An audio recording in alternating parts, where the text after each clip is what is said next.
kita mengetahui lebih dalam mengenai model-model perumusan kebijakan publik, sebaiknya kita ketahui terlebih dahulu apa itu model. Model adalah abstraksi dari realita, artinya bahwa model adalah representasi sederhana dari realita yang kompleks. Ketika kita ingin mempelajari sesuatu, akan lebih mudah jika menggunakan model. Begitu pula dan kebijakan publik juga akan lebih mudah jika dipelajari dengan bantuan penggunaan model. Model merupakan alat bantu dalam perumusan dan pembuatan kebijakan publik. Berikut ada beberapa definisi model dari pendapat beberapa ahli. Yang pertama, Thomas Ray. Dia menyatakan bahwa sebuah model pada hakikatnya adalah suatu upaya abstraksi atau perwakilan kehidupan politik. Sedangkan menurut Donald Kleiner, model adalah serangkaian dugaan-dugaan atau asumsi yang saling berkaitan dan menyatakan sifat-sifat khususnya yang dipertimbangkan oleh pengamat sebagai hal yang penting. Selanjutnya, menurut Stephen Robin, ia menyatakan bahwa model adalah abstraksi dari realitas. Artinya bahwa model merupakan perwakilan sederhana dari beberapa keadaan nyata. Selanjutnya adalah kegunaan model. Yang pertama, model dapat digunakan untuk menyederhanakan dan menjelaskan pemikiran-pemikiran tentang politik dan publik polisi. Yang kedua, model dapat digunakan untuk mengidentifikasikan aspek-aspek yang penting dari persoalan-persoalan kebijakan. Yang ketiga, model dapat digunakan untuk membantu seseorang untuk berkomunikasi dengan orang-orang lain dengan memusatkan perhatian pada aspek-aspek esensial dalam kehidupan politik. Yang keempat, model dapat digunakan untuk mengarahkan usaha-usaha dalam memahami kebijakan publik lebih baik dengan menyarankan hal manakah yang dianggap penting dan hal manakah yang dianggap tidak penting. Dan yang terakhir, model dapat digunakan untuk menyarankan penjelasan untuk kebijakan publik dan memprediksi konsekuensinya.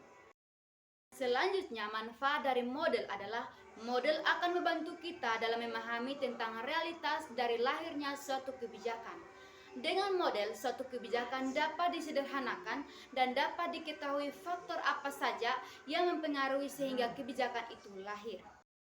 Model perumusan kebijakan jika dipandang dari sisi hasil dan dampak, maka Nicholas Henry membagi model ini menjadi 8 bagian, yaitu yang pertama, model rasional, yang kedua, model inkremental, yang ketiga, model Miksatsky, yang keempat, model Gebrek-Kern, yang kelima, model institusional, yang keenam, model elit massa, yang ketujuh, model kelompok, dan yang kedelapan, model sistem politik. Kita akan membahasnya secara terperinci satu persatu. Yang pertama yaitu model rasional. Model rasional adalah suatu pendekatan yang pengambilan keputusannya berdasarkan pada analisis yang sistematis dan logis. Langkah-langkah dalam pengambilan keputusan menggunakan model rasional. Yang pertama yaitu input.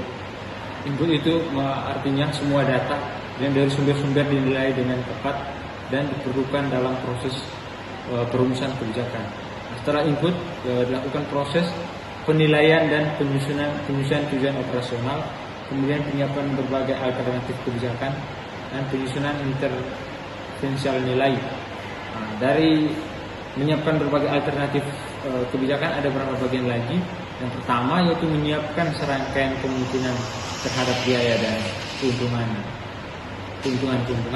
kemudian menghitung akibat konsekuensi, membandingkan akibat konsekuensi setiap alternatif dengan kriteria efisiensi dan memilih alternatif kebijakan yang punya efektif positif tinggi, dan yang terakhir output kebijakan rasional. Contoh kebijakan publik dalam model rasional, misalnya pemerintah desa A berupaya untuk meningkatkan produksi sayuran di desa tersebut. Untuk mencapai tujuan ini, maka akan melihat beberapa faktor penting seperti apakah lahan yang ada itu cukup luas, apakah ada pasokan air yang cukup. Dengan menganalisis masing-masing faktor ini, mereka akan menentukan apakah faktor-faktor tersebut menghambat atau justru mendukung produksi.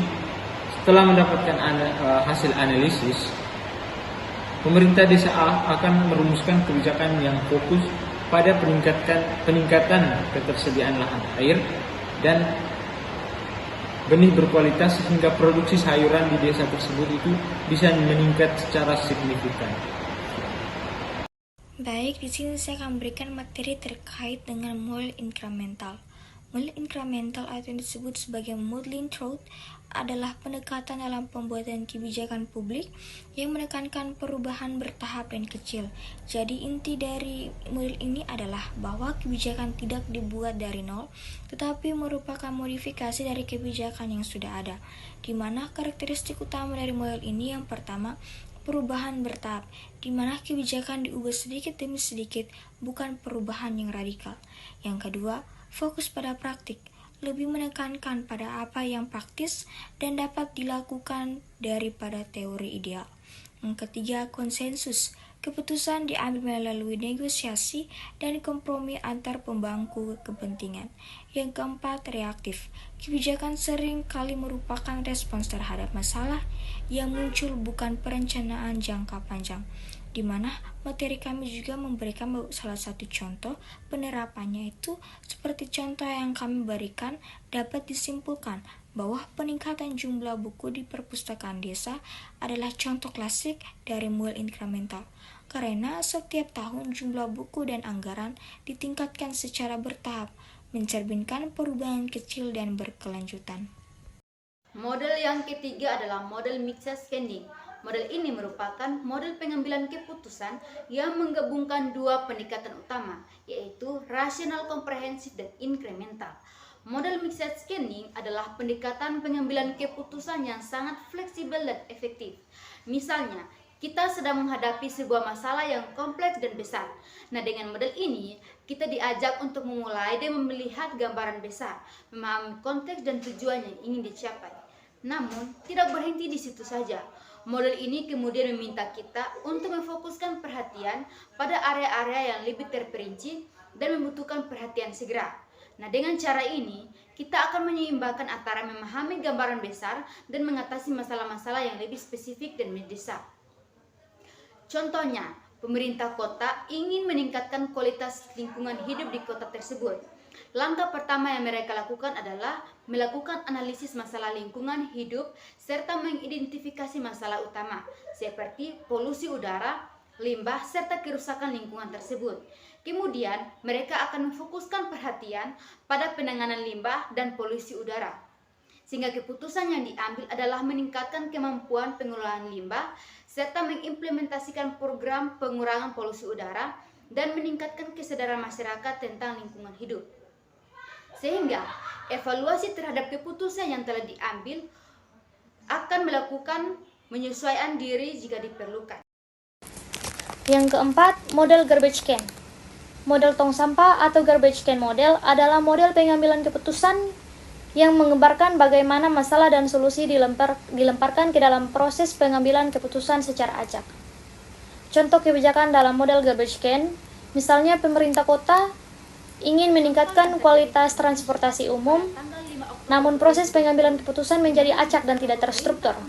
Warga mengusulkan pembangunan jalan tol baru, pengusaha mengusulkan peningkatan studi untuk transportasi umum, sedangkan organisasi masyarakat mengusulkan peningkatan kesadaran masyarakat tentang pentingnya transportasi umum.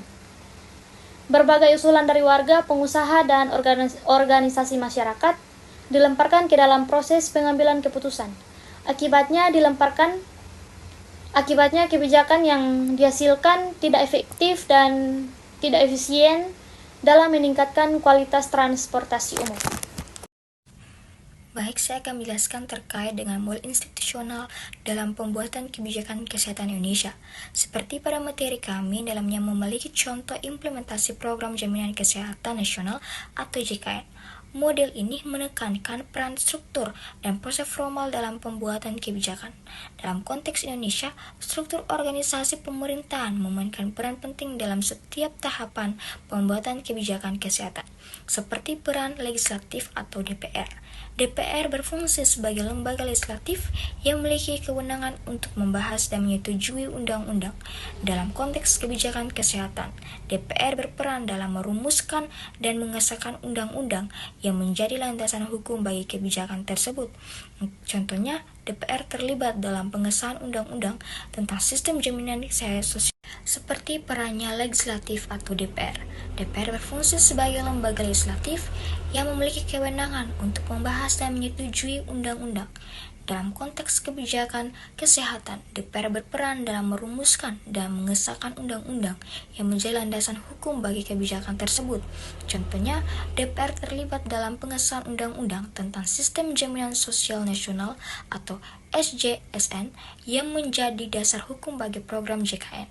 Yang kedua, eksekutif, presiden dan menteri kesehatan, di mana presiden sebagai kepala negara memiliki kewenangan untuk menandatangani undang-undang yang telah disetujui oleh DPR. Menteri Kesehatan sebagai bagian dari eksekutif bertanggung jawab untuk menyusun peraturan pelaksanaan dari undang-undang tersebut. Peraturan pelaksanaan ini berisi detail teknis dan operasional yang diperlukan untuk mengimplementasikan kebijakan kesehatan. Kementerian Kesehatan juga memiliki struktur organisasi yang membantu dalam menjalankan tugas. Dan yang ketiga itu ada peran yudikatif atau Mahkamah Agung. Mahkamah Agung berfungsi sebagai lembaga yudikatif yang memiliki kewenangan untuk menguji kesesuaian peraturan perundang-undangan dengan undang-undang. Dalam konteks kebijakan kesehatan, Mahkamah Agung berperan untuk memastikan bahwa peraturan pelaksanaan yang dibuat oleh Menteri Kesehatan sesuai dengan undang-undang yang telah disahkan oleh DPR. Dengan adanya hal ini, peraturan yang dibuat dapat memiliki kepastian hukum, di mana implementasi program JKN sebagai contoh program JKN merupakan contoh nyata dari berperan model institusional dalam kebijakan kesehatan Indonesia. Model yang keenam adalah model elit massa.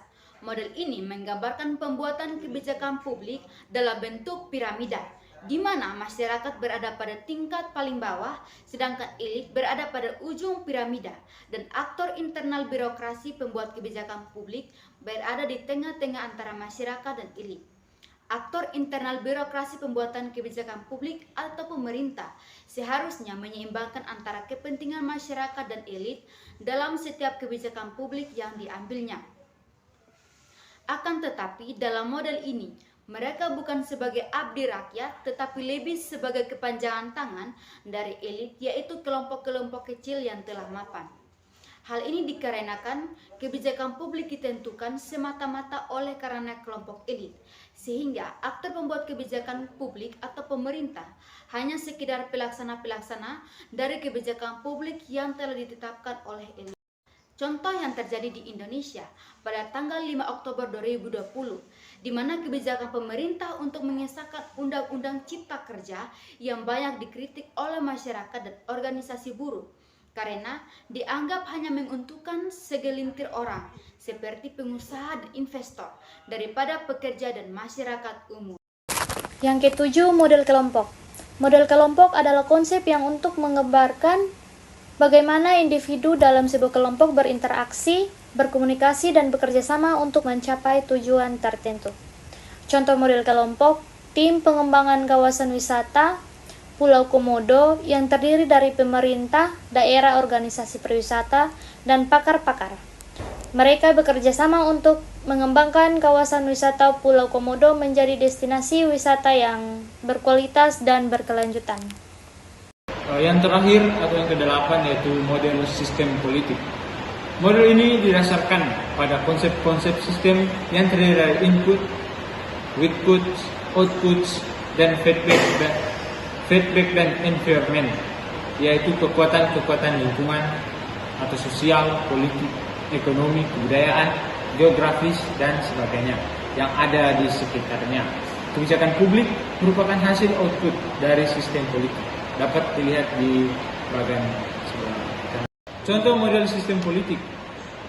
Misalnya pemerintah ingin membuat suatu peraturan, kemudian pemerintah akan mendapatkan usulan atau masukan dari masyarakat, partai politik, organisasi masyarakat lainnya. Lalu ada pembahasan dan pengambilan keputusan oleh DPR untuk menghasilkan kebijakan publik. Kebijakan publik yang dihasilkan dapat berupa undang-undang, peraturan pemerintah, dan program pemerintah. Setelah kebijakan dikeluarkan, maka ada upaya balik dari masyarakat untuk memengaruhi kebijakan tersebut untuk terus dilanjutkan atau dibatalkan. Sekian. Kesimpulan yang dapat kalian ambil yaitu perumusan kebijakan publik melibatkan berbagai model yang masing-masing memberikan pandangan berbeda. Model rasional menekankan keputusan yang logis. Inkremental fokus pada perubahan bertahap. Model mixed scanning menggabungkan kedua pendekatan untuk fleksibilitas, sementara model garbage can menggambarkan kebingungan dalam keputusan yang tidak terduga. Model institusional melihat pengaruh struktur dan norma, dan model elit massa menunjukkan interaksi antara elit dan masyarakat. Model kelompok menyoroti peran kelompok kepentingan, dan model sistem politik menjelaskan interaksi berbagai faktor dan pengambilan keputusan. Dengan memahami model-model ini, kita bisa lebih baik memahami proses perumusan kebijakan politik. Oke baik, sekian saja video dari kami. Jangan lupa like, comment, and share. Terima kasih.